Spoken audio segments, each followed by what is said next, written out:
Buenos días, bienvenidos en el programa Gigantes en Caridad, programa de ayuda a la Iglesia necesitada.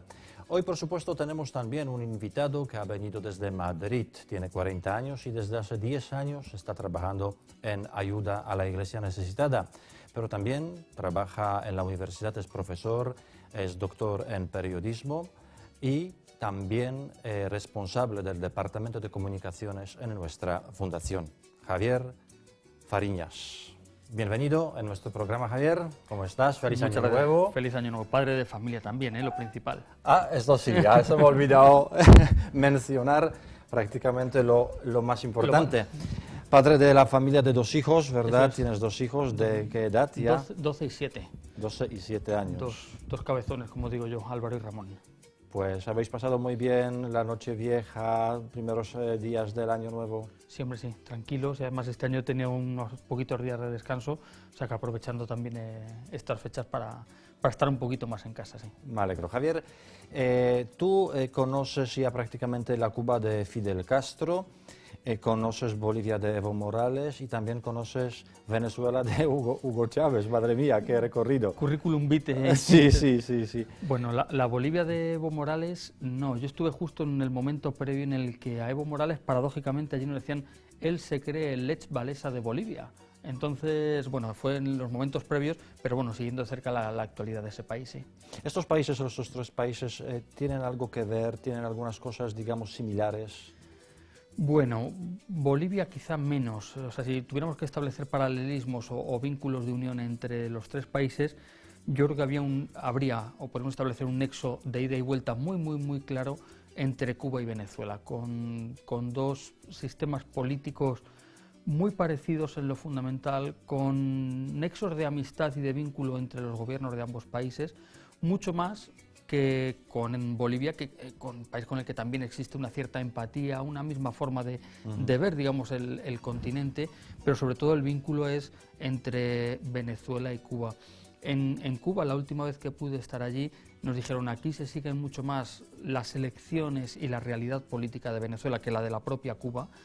Y en Venezuela, pues también evidentemente siguiendo muy de cerca lo que ocurre en el país caribeño, porque Cuba no podemos olvidar que es el espejo en el que directamente se ha mirado Venezuela en los últimos 10-15 años, desde que Hugo Chávez accedió a la presidencia, con un sistema político que tiene muchos matices o muchas similitudes con respecto a Cuba, y también con partes de la historia, sobre todo en aquello que vincula a la Iglesia, muy parecido a lo que fue la Cuba de Fidel Castro, sobre todo los orígenes. Entonces, si tuviéramos que establecer paralelismos o similitudes, sobre todo el nexo, una línea aérea, La Habana-Caracas, sin duda. Actualmente, Javier, a Europa, a España nos llegan noticias sobre Venezuela, digamos que un poquito preocupantes, ¿verdad? Que la falta de la libertad de expresión en la prensa, digamos que el aumento de la pobreza, también ciertas limitaciones de la Iglesia Católica en el país. Y a pesar de todo esto, el año pasado Hugo Chávez de nuevo, otra vez gana las elecciones. ¿Qué está pasando? Bueno, pues pasa, yo creo que en primer lugar los personalismos políticos hacen que lo que ocurre detrás del foco del presidente o de la figura que intenta acaparar toda esa realidad se oscurecen. Si hiciéramos un símil futbolístico, diríamos, ¿qué ocurre en el Real Madrid? José Mourinho, el entrenador. Detrás de Mourinho, del entrenador, hay muchas más cosas, pero el foco está permanentemente en una figura, en este caso, desde el inicio de su mandato, en Hugo Chávez. Y él ha polarizado la imagen de Venezuela, por tanto, cuando hablamos de Venezuela parece que solo se puede hablar de Hugo Chávez. Y detrás hay una realidad, en algunos casos esperanzada, ¿no? Porque tampoco podemos demonizar por sí al presidente Hugo Chávez, ¿no? El presidente Hugo Chávez en un primer momento pone la realidad de los pobres encima de la mesa. Los pobres en Latinoamérica es una realidad muy cruel, muy dura y muy poco conocida, ¿no? Pero él puso encima de la mesa la realidad de los pobres y vías para solucionar esa pobreza. Y evidentemente eso hay que tenerlo en cuenta y valorarlo en positivo. Sin embargo, detrás de esa apuesta, en muchas ocasiones populista, del presidente Hugo Chávez, se encuentra una realidad. Tú hablas de la violencia, yo creo que ese es quizá el cáncer del país. O sea, un país en el que en el último año, según datos oficiales de un observatorio que existe en el país que cuantifica esta realidad, más de 21.000 asesinatos por causa violenta en el país. 21.000 asesinatos durante un año. Sí, entre 366 días, el año pasado fue bisiesto, son muchos crímenes al cabo del día. Entonces, bueno, no es por decir un muerto cada 5 minutos, cada 7 minutos, son más de 21.000 muertos. Si tomamos referencia, por ejemplo, Siria, un país con una guerra civil abierta, es el doble. Pero un país con una guerra civil, un país en el que todos los días vemos bombardeos, vemos masacres de una y otra parte. Venezuela, un país en el que teóricamente no hay conflicto, o no lo hay, ni teóricamente no hay un conflicto civil, más de 21.000 muertos. Y ese es quizá el gran problema del país, la violencia, la falta de seguridades que hace que la gente viva en un miedo no sutil, un miedo real. Muy bien, te invito, Javier, a ti y a todos nuestros telespectadores para que vean un material vídeo que hemos preparado especialmente para este programa.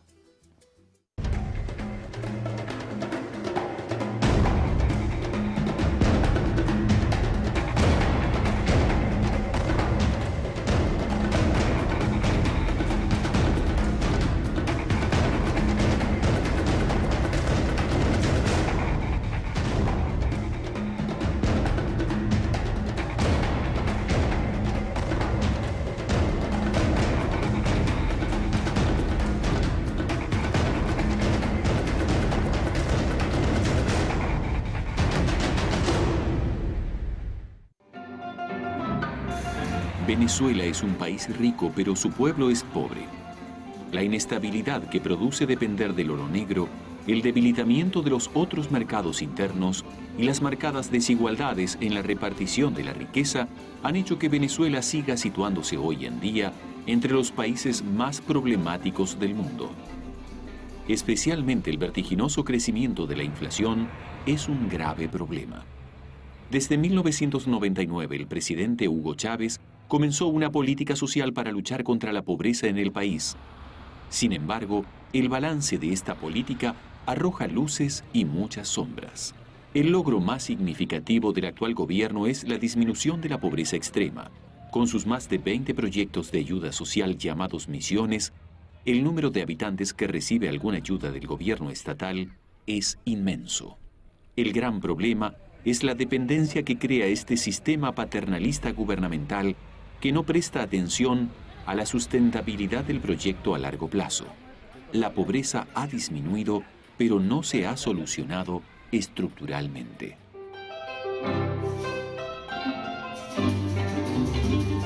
Asimismo, la política de expropiaciones, la fijación de precios y el control del cambio han ahogado prácticamente la productividad agrícola e industrial. Más de 6.000 empresas de 13.000 han tenido que cerrar su actividad y hoy Venezuela se ve obligada a importar productos básicos como carne o café que antes se producían en el mismo país. Mucha gente vive hoy en día del comercio informal. Otro campo donde se han dado graves enfrentamientos en los últimos años ha sido en el campo de las libertades y los derechos civiles. Venezuela está muy por debajo de los niveles democráticos en cuestiones como el derecho a la propiedad privada, la libertad de expresión en los medios de comunicación o el libre comercio. La Comisión Interamericana de Derechos Humanos critica la existencia de un ambiente hostil para el disenso político en Venezuela y el funcionamiento de la justicia. Estamos viviendo en un país donde las instituciones han sido secuestradas. No hay independencia de instituciones. Y aquí todo depende del Ejecutivo, del Gobierno central.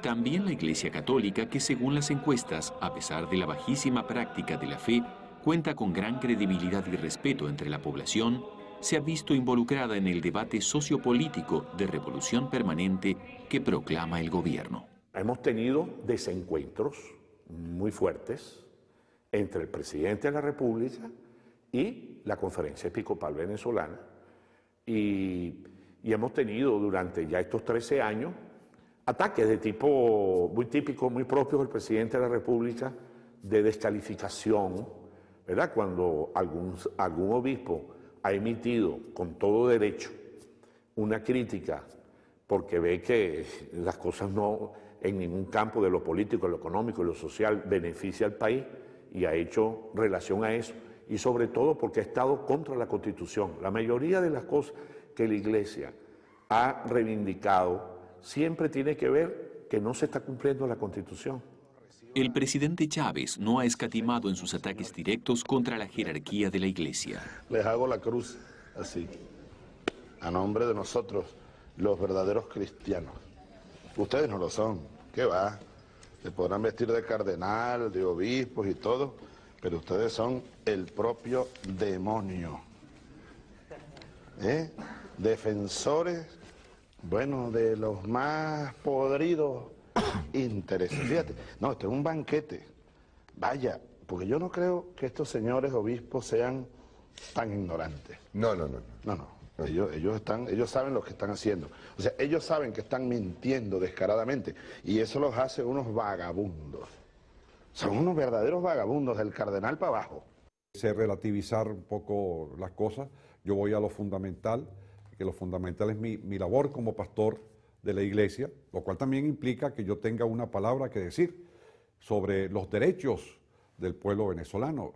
Aquello que vaya en contra del bien del pueblo debe ser denunciado por un obispo. De manera que yo personalmente pues no guardo animosidad ni rencor.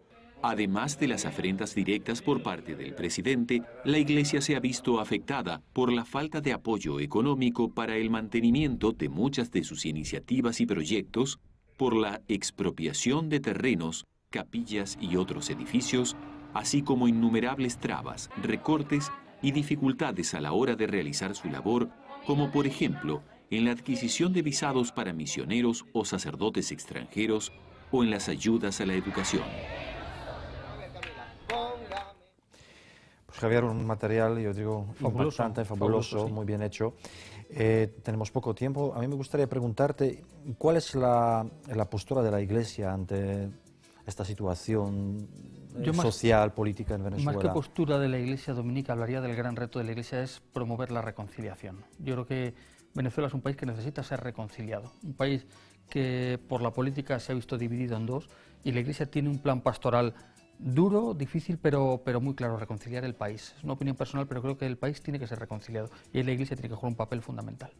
Javier, la ayuda a la Iglesia necesitada está trabajando también en este país latinoamericano.